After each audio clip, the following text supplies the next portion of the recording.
We've all gotten the feeling of your heart sinking or your stomach churning when you get the notification that a player's just been carted off on the field or just suffered a season-ending injury.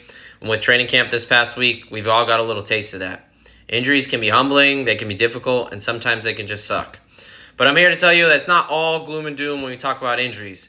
What's up, guys? SGPM Football Doc here, and today I want to premiere a new series called Fantasy Ironmen, where I highlight and focus on the other side of injuries, where we have someone who's at a low point in their life and they're facing this major injury, major adversity, and they come back and not only get to where they were, but get to a better version of themselves. And to kick off this series, I want to talk about none other than Washington Commanders running back Brian Robinson, who on August 28th of last year suffered 2 gunshot wounds to his right leg.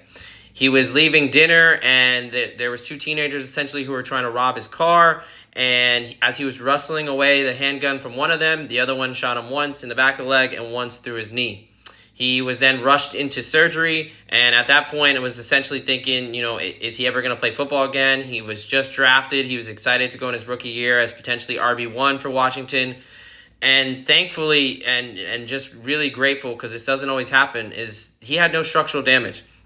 He said that when the doctors told him that there was no structural damage and that he could return to football, that something switched in his head, that he was going to make it back to the field.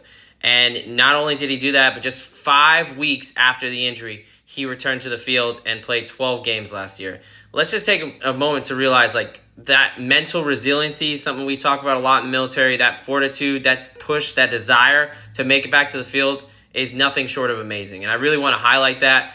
To come back and rush for just under 800 yards, leaving him for 29th best in the NFL, that's amazing. Just to even get on the field, but to really perform. And now he's saying that he feels better than ever. His confidence is growing. This is a traumatic event, not only physically, but mentally. Usually it can take up to years for people to recover from this with the PTSD. So I really want to highlight Brian Robinson and his recovery, his return to the field, and how he's just a true fantasy Ironman. Thanks, guys, for listening, and follow for more if you want to hear more stories like this.